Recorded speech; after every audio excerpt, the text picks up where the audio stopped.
My God, the number of mosquitoes in my neighborhood has increased so much that mosquitoes are now giving me inspiration for my next video. Life cycle of a malarial parasite. Now, as a NEET aspirant myself, I should dread this because it's always seems so huge. So I will guarantee you something. Nothing will come outside this video. If it comes, you can just I'll close my YouTube channel. So, without doing further ado, I'll get started. And this is very unscripted, so I might start doing stupid things, but don't mind it. This is the first video I'm showing my face. Now, also when I ask you to say something loud, please say it loud because those are important points. So if you say it loud once, you will remember it. And don't skip, listen to the whole thing. So I'll go to the next slide. These are the few general features you need to remember. I know a lot of people who think malaria is caused by a virus. It is not. Malaria is caused by a protozoan. Remember it. It is caused by a protozoan known as Plasmodia. Say it loud. Protozoa called known as Plasmodia. And also this protozoan Plasmodium, it is carried by the female Anopheles mosquito. The male are males, so they're useless. I'm so sorry. I'll tell you the reason. It's basically because the males, when they bite, they can't because it's very blunt. Okay, so it's the females who bite, and the males are usually the one you see in the fields. So you know when you go to the field, the mosquitoes that bite, it pains extra. Okay, because those are the male mosquitoes. They don't usually bite, so they get very threatened when you go to their natural habitat. So and was I yes. So it shows so first of all, so it shows alteration of generation. There's a sexual part of life cycle. There's a non-sexual part. There's a sexual part of their life cycle. It shows alteration of host, and it belongs to phylum Apicomplexa. Now, why it belongs to phylum Apicomplexa? That also I'll tell you.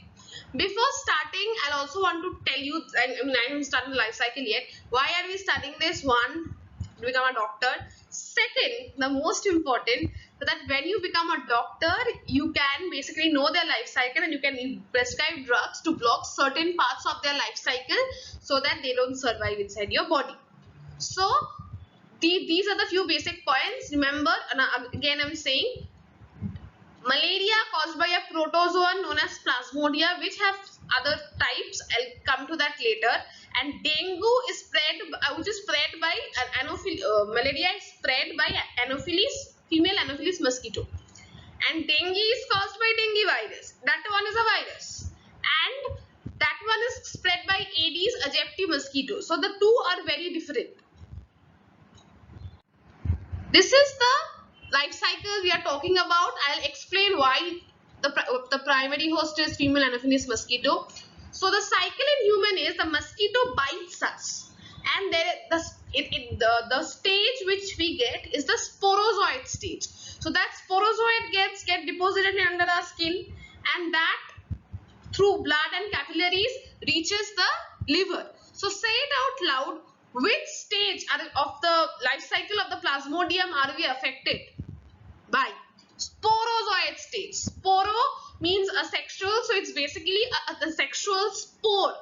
If you think in plant terms, basically, it's basically an asexual spore. So when it goes to the hepatic cell, it enters the liver. How? You don't need that now. It basically has receptors. The liver has receptors for certain proteins. It enters, and then it undergoes nuclear division. If the cell grows, and as it grows, it undergoes nuclear division. Now, as a result, you can see that just keep looking at this. Okay, it's a very simplified version. That there are small dots. That is because of the nuclear division, and this is known as a liver schizone. How will you remember? Schizo means split, so split nucleus, and zone means animal. So it's basically a split nucleus because the nucleus has undergone division, and zoned because it's an animal cell. So now these schizones, they are released into the bloodstream because the liver has a very good supply. And now the main part, they infect the RBCs.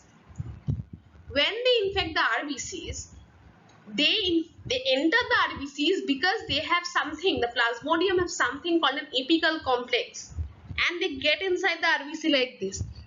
Because of this apical complex, they belong to phylum Apicomplexa. So now you remember why it's Apicomplexa, because they have an apical complex like this through which they enter the RBC. Okay, so they enter the erythrocyte and they stay. This is the Merozoite stage. So at which stage is the RBC infected? The Merozoite stage. So we have learned two things. Sporozoite stage infects us and Merozoite stage infects the RBC. So next we are coming to the what happens inside the RBC.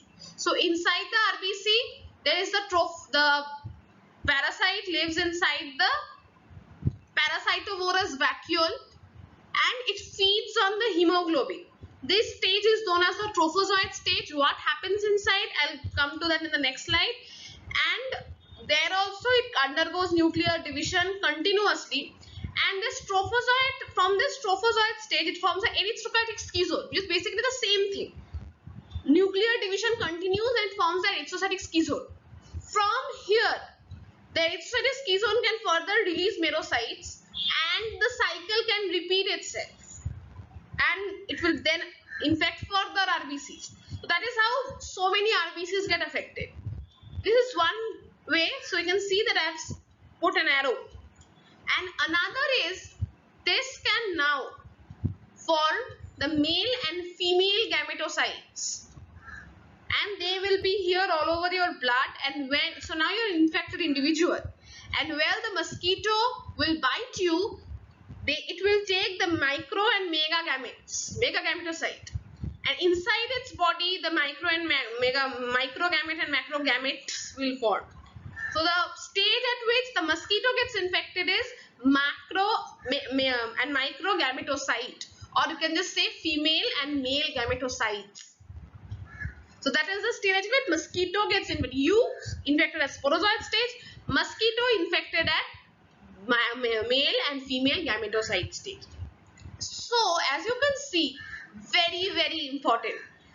The male and female gametes are forming inside the mosquito and the zygote is forming inside the mosquito.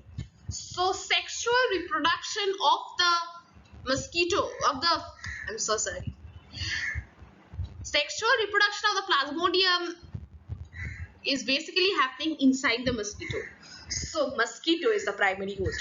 In whoever the sexual reproduction takes place, that is the primary host. So the mosquito, the female Anopheles mosquito is the primary host because inside its body the sexual reproduction takes place, and you are the secondary host.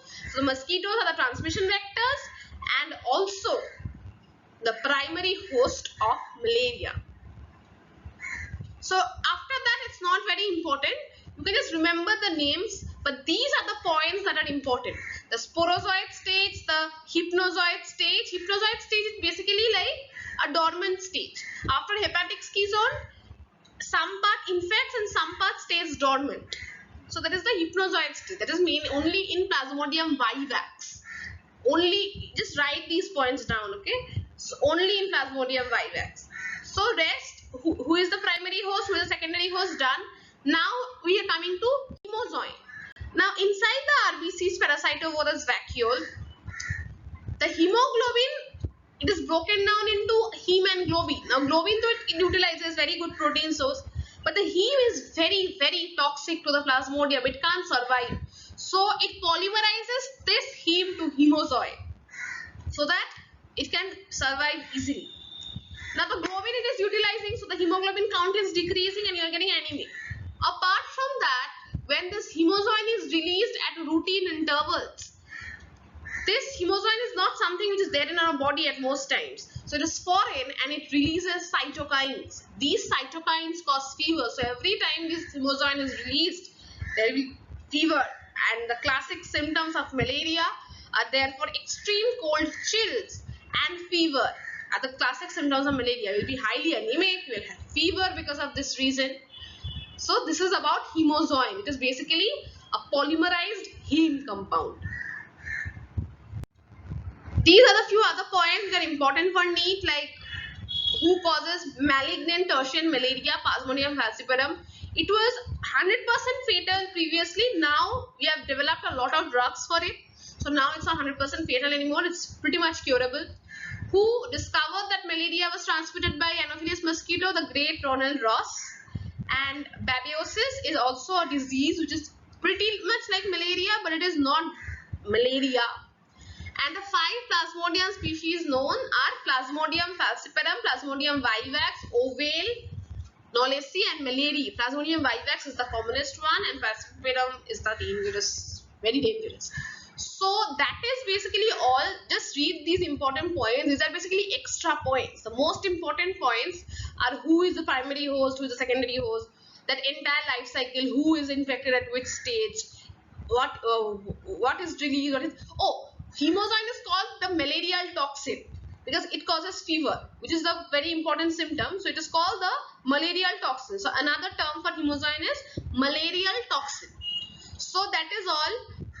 If you like this, and I'm basically attaching my email ID below. So if you need anything, if you need this PDF, comment down below your email ID. I will send it to you. Or just write down that I need this, so this is my email ID. Don't just leave your email ID there. So if you need this PDF or you have any doubt, just contact me. I'm leaving my email ID. And please subscribe because I'll keep uploading such videos for NEET, also strategy videos. So yeah, thank you.